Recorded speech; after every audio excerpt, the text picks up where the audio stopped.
ఇప్పుడు రాజకీయాల్లో పార్టీలు మారడము కొత్త కాదు. రాజకీయాల్లో మరి ఎప్పటికప్పుడు నిర్ణయాలు సమీక్షించుకుంటూ ముందుకు పోవడం కూడా కొత్త కాదు. మరి ఉత్తమ్ కుమార్ రెడ్డి గారు నిన్న కొన్ని మాటలు మాట్లాడినారు. కేసీఆర్ గారు ఇద్దరు ఎమ్మెల్యేలని ఎంత కొన్నారు అని మాట్లాడారు. ఉత్తమ్ కుమార్ రెడ్డి గారు మేము కూడా నీలాగా చాలా మాట్లాడాలనుకుంటే టీఆర్ఎస్లో గెలిచిన ఎంపీ కొండా విశ్వేశ్వరరెడ్డి గారు మీ పార్టీలో చేరారు. మరి ఆయనను ఎంత కొన్నారు? అదే రకంగా మొన్న శాసనసభ ఎన్నికలకు ముందు టీఆర్ఎస్ శాసన మండలి సభ్యులు యాదవ్ రెడ్డి గారు, భూపతి రెడ్డి గారు మీ పార్టీలో చేరారు. కాంగ్రెస్ పార్టీలో టీఆర్ఎస్ బీఫామ్ మీద గెలిచిన వాళ్ళు మీ పార్టీలో చేరారు. మరి వారిని ఎంత కొన్నారు?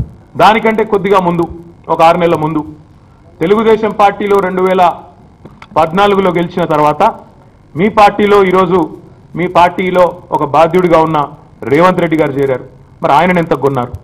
ఇవన్నిటి కూడా ఉత్తమ్ కుమార్ రెడ్డి గారు వివరణ ఇస్తే బాగుంటుంది. ఎందుకంటే గిరిజన శాసనసభ్యులిద్దరూ చేరితే వారిని వారి ఆత్మగౌరవాన్ని దెబ్బతీసే విధంగా చాలా అహంకారంతో దుర్మార్గంగా చాలా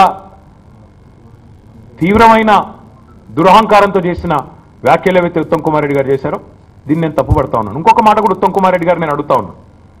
నిన్న మీతో పాటు ధర్నాలో మునుగోడు శాసనసభ్యుడు మీ సిఎల్పి సభ్యుడు రాజగోపాల్ రెడ్డి గారు కూడా పాల్గొన్నారు. వారు బయటకు వచ్చి బాహాటంగానే పత్రికలకు చెప్పినారు. ఏమని?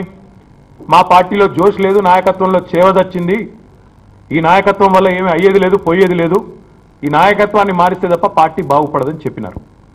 మరి మీ శాసనసభ్యుడే బాహాటంగా మీ నాయకత్వంలో పార్టీలో చేవదచ్చింది, మా భవిష్యత్తు అగమ్య గోచరం అయ్యింది, కాబట్టి మా రాజకీయ భవిష్యత్తు మేము వెతుకుంటున్నామనే మాట రాజగోపాల్ రెడ్డి గారు ఈరోజు మీ శాసనసభ్యుడిగానే చెప్తున్నప్పుడు మీరు ఇంకా ఇతర శాసనసభ్యులు మీరెట్లా నిందిస్తారని నేను అడుగుతా ఉన్నా.